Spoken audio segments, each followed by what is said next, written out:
Good afternoon. We're going to talk about giants today. Here we go. Quoting from Genesis chapter 6. When men began to multiply on the face of the ground, and the daughters were born to them, the sons of God saw the daughters of men were fair, and they took to wife such of them as they chose. Then the Lord said, My spirit shall not abide in man forever, for he is flesh, but his days shall be numbered 120 years. The Nephilim were on the earth in those days, and also afterwards. When the sons of God came into the daughters of men, they bore children to them. These were the mighty men that were of old, the men of renown. The Lord saw the wickedness of man was great in the earth, and that every imagination of thoughts of his heart was only evil continually. And the Lord was sorry that he had made man on the earth, and it grieved him at his heart. So the Lord said, I will blot out whom I have created from the face of the ground, man and beast, creeping thing, and birds of the air, for I am sorry that I have made them. These Nephilim. So, it's my understanding that when the Nephilim dies, because they're not eternal, as God had said, their spirit becomes what we know as the demon. It's a disembodied Nephilim. And this is where all witchcraft and all sorcery is based from, of a certain type. They use these ritual magic ceremonies to these ceremonial magic processes to get in contact with disembodied Nephilim. In fact, I think many Nephilim lived up almost into the current day. If you look into the Indiana burial mounds, if you look into the Midwest of the United States, there were limitless articles and papers throughout the news which were written off as gimmicks or ways to gain attention, to garner attention. But even to the point where the Smithsonian was involved in retrieving some of these bodies that were pulled out of these burial mounds. These bodies were 9, sometimes 10 feet tall, sometimes with still with red hair on them, sometimes with 6 toes, with armor that was far surpassing what the natives had at the time. Copper, handmade armor, steel swords, things that the natives had never created at this time.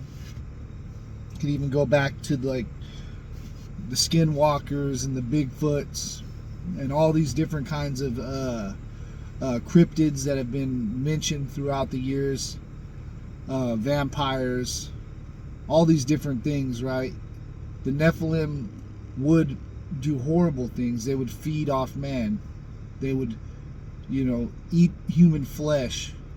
There's many cases in ancient Sumerian and even older than that, the Babylonian archives of giants that would eat people, and they're mentioned in the Bible. One specific site was David and Goliath. But these things, they could pass their blood on, obviously, to human beings. Hence the fact that a lot of the basketball players and people involved in sports are giant people, extremely large, extremely strong, extremely athletic. Average people, most average people cannot become professional athletes because they don't have the physical ability that the Nephilim provided for mankind. It's not in our blood. That's why some families have several professional athletes in one family. And this is from the mixing of the blood with the Nephilim. And many of the people that are in power today still believe that they have Nephilim blood running through their veins. We call them reptilians, all kinds of different names for them, but it's biblically factual that these creatures existed and may still exist to some extent, although the blood has been diluted over thousands and thousands of years.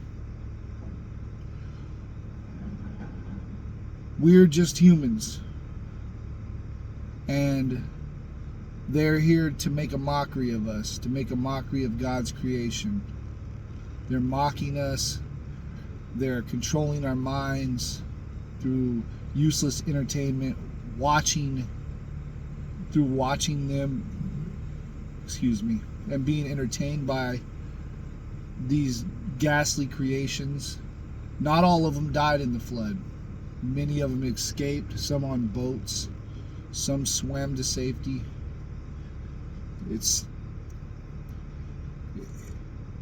We're haunted by this, and we're haunted by their creation after their physical bodies die in the form of demons.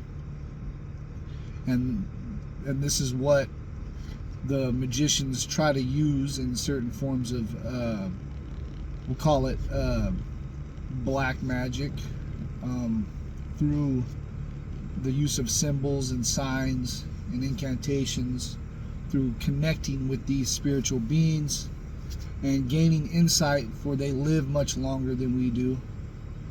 Their spirits live on here on earth until their final resting place, which will be the pit of hell.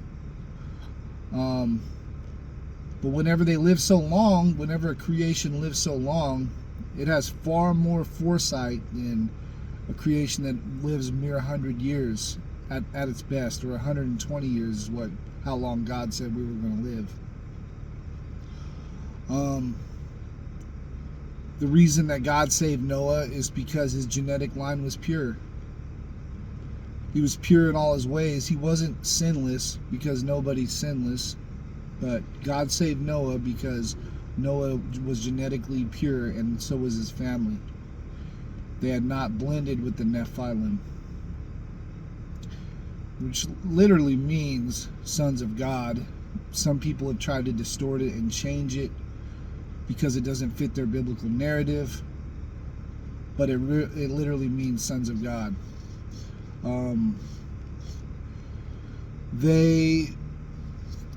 They're in all the positions of power throughout the world, and they can't be shaken at this time. It's not our time to shake them. But remember, the last shall be the first, and the first shall be the last. We have a special place in God's position, in God's kingdom.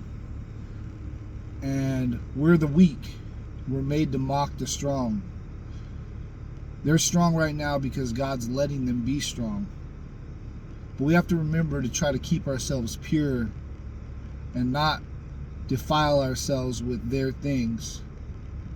And it can be hard in this modern day to stay away from all the distractions and all the things that are not of God. A little bit of prayer, a little bit of fasting, a little bit of thought, and we can do it. We can go on to victory, for us and for our families, for all the people that care about us and all the people we care about. Our strength is in God. Our strength is in our weakness. We're here to conquer evil. We're more than conquerors. Don't let ourselves be distracted by what seems like an overwhelming task. Faith can move mountains, and that's the truth. Gather yourselves now, because the fight is at hand. We need to be strong. We need to gather together as a team. All the people that love God in their heart need to gather together and be strong. It's that time. Anyway, just a little bit about the Nephilim, a little bit about God's fallen angels and what they chose for their fate, the unforgivable things that they chose to bring forth to teach us all these evil ways of witchcraft and sorcery, to teach us all the debauchery and filth, doing the deeds of their leader. So, guard yourself, stay in prayer, keep going.